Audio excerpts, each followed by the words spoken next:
This channel does not promote any violent, harmful, or illegal activities. All content provided by this channel is meant for an educational purpose only. Prosenjit Chowdhury আমাদের সঙ্গে রয়েছেন, আমাদের সহকর্মী, তার সঙ্গে রয়েছেন অনামিকা। প্রসেনজিৎ, অনামিকা আপনি নিশ্চয়ই শুনেছেন, শোনার পর ওনার রিয়াকশনটাকে চট করে। একদম আমি সরাসরি অনামিকার কাছে চলে যাবো। অনামিকা, চাকরি নিয়ে কোনো স্থগিতাদেশ সুপ্রিম কোর্ট দিল না, কি বলবে? মানে এখানে আমাদের আরও একটা হতাশা বাড়িয়ে দিল। আমরা ভেবেছিলাম হয়তো যোগ্যদের যে কিছুটা হলেও হয়তো স্বস্তি আসতে পারে, কোনো একটা হয়তো যোগ্যদের আজকে কিছুটা হলেও মানে কোনো কিছুর একটা সমাধান সূত্র বেরিয়ে আসতে পারে, কিন্তু সেটা দেখলাম হলো না। আমাদের কিন্তু আরও কিছুদিন অপেক্ষা করতে হচ্ছে, মানে নেক্সট সোমবার এটা আবার শুনানি আছে, ততদিন পর্যন্ত আমাদের আবার অপেক্ষা করতে হচ্ছে। হাইকোর্ট আগে তালিকা দেয়নি, আজকে তারা বলছে সুপ্রিম কোর্টে তারা আগামী শুনানিতে তালিকা দেবে। সত্যি কি এরকম কোনো তালিকা করা সম্ভব? সুপ্রিম কোর্টে কিন্তু প্রশ্ন তুলছে, ওএমআর শিট অরিজিনাল নেই। দেখুন, এসএসসি যখন কমিশন যখন বলেছে যে সম্ভব, তাহলে নিশ্চয়ই সম্ভব। তাহলে আমার কথা হচ্ছে, তাহলে আগে কেন দিল না? আজকে যদি হাইকোর্টেই সেই তালিকাটা দিয়ে দিত, যখন হাইকোর্ট অনেক দিন দিনের পর দিন চেয়েছিল, তো তখনই যদি যোগ্যকে আর অযোগ্যকে এটা যদি কমিশন মেনশন করে দিত, তাহলে আজকে হয়তো এই কেসটা সুপ্রিম কোর্ট পর্যন্ত যেত না, এবং সেটা ডিভিশন বেঞ্চে হয়তো এর একটা আমরা মানে পজিটিভ একটা হয়তো রায় আমরা পেয়ে যেতাম। কিন্তু আমাদের কিন্তু মানে কি বলবো, এতে সব থেকে ভুক্তভোগী হচ্ছে যোগ্য চাকরি প্রার্থীরা। আমরা কিন্তু কখনো ভাবিনি আমাদের এই দিন। প্রসেনজিৎ সঙ্গে থাকো। সিবিআই কে বলেছে ক্যাবিনেট মেম্বারদের এগেইনস্টে কোনো রকম করার ব্যবস্থা নেওয়া হবে না। আচ্ছা দাদা, তো ওরা তদন্ত চালিয়ে যেতে পারবে সিবিআই? হ্যাঁ হ্যাঁ, শুধু বলেছে কোনো কড়া ব্যবস্থা নেওয়া যাবে না এগেইনস্ট দি ক্যাবিনেট মেম্বার, তা কিছু না।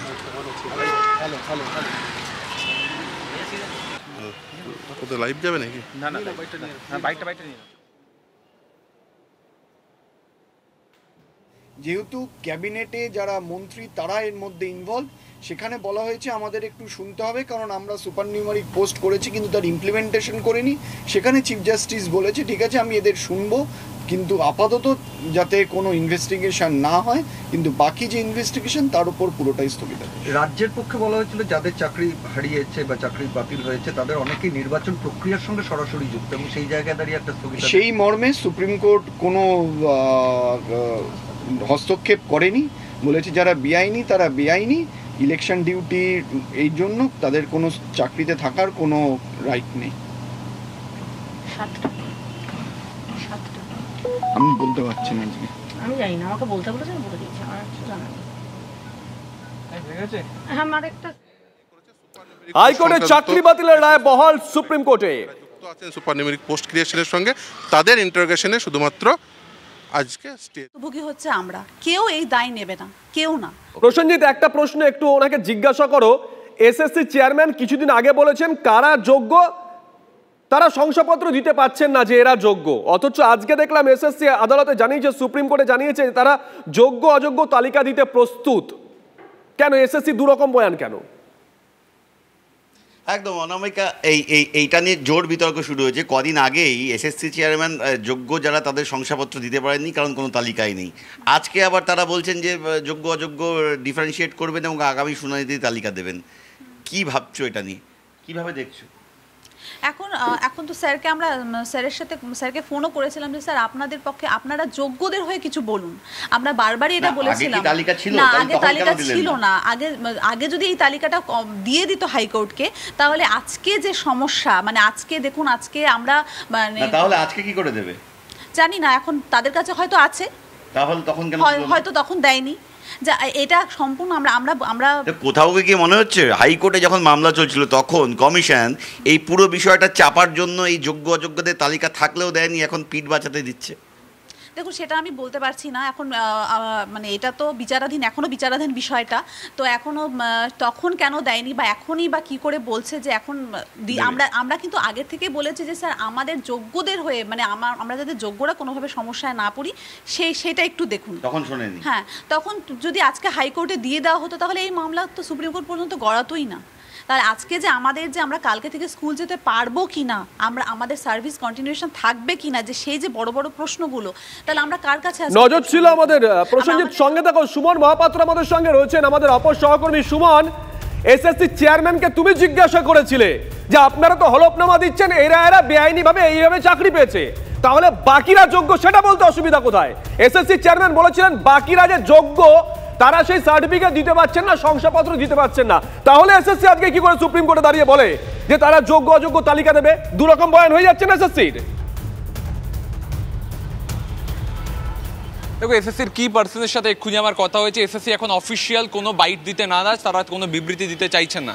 শিক্ষা দপ্তরের তরফ থেকেও কোনো বিবৃতি আসছে না আপাতত। তবে যেটা আমরা এসএসসি সূত্রে জানতে পারছি যে সিবিআইয়ের বাজেয়াপ্ত করা যে ওএমআর, সেই ওএমআর সিটের উপর ভরসা করে তার পুনর্মূল্যায়ন করে তাদের এইচএসের নম্বর, মাধ্যমিকের নম্বর, তাদের ইন্টারভিউ নম্বর, পিআই এর নম্বর, এগুলো মিলিয়ে তারা কিন্তু একটা তালিকা দিতে প্রস্তুত, যে তালিকায় তারা জানাবেন যে আমাদের আপাত দৃষ্টিতে এরা যোগ্য, তাই এদেরকে আমরা যোগ্যদের তালিকায় রাখছি, এবং সিবিআইয়ের বাজেয়াপ্ত করা ওএমআর সিটের ভিত্তিতে এরা অযোগ্য, তাই এদের অযোগ্য তালিকায় রাখছি। এই দুটো তালিকা তারা কিন্তু সুপ্রিম কোর্টে দিতে প্রস্তুত, এবং প্রয়োজনে পরবর্তী শুনানিতেই 1 সপ্তাহের মধ্যেই কিন্তু এসএসসি এই কাজ করতে পারবে। বা সুমন, এখানেই তো প্রশ্ন, সিবিআই যে ওএমআর শিটগুলো পেয়েছিল এসএসসি প্রথমে সেগুলোকে মান্যতা দিতে চাইলো না, তারপরে এতগুলো দিন কেটে গেল।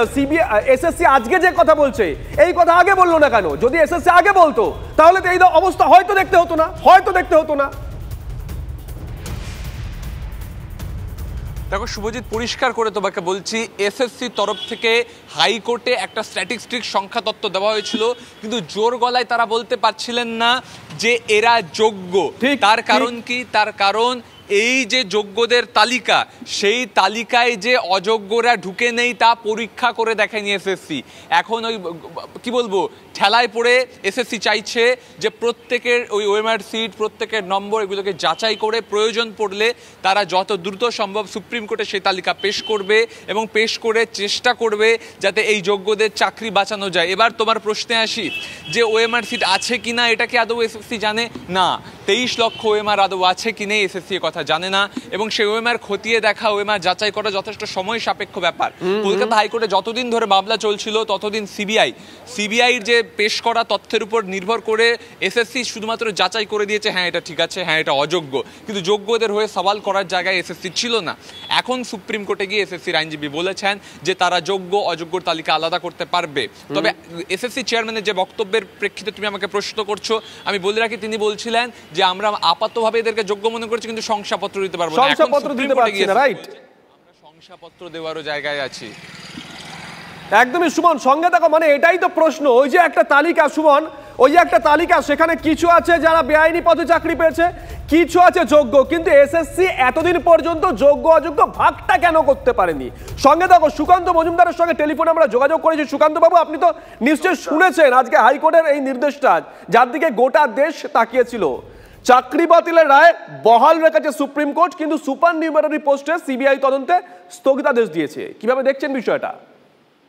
দেখুন, যে বিষয়গুলো সুপ্রিম কোর্টের অবজারভেশনে উঠে এসেছে তার মধ্যে একটি হচ্ছে বিরাট বড় দুর্নীতি হয়েছে, খতিয়ে দেখতে হবে পুরো বিষয়টি, এবং আগামী শুনানি 7 তারিখে হবে এবং আগামী সোমবারে হবে।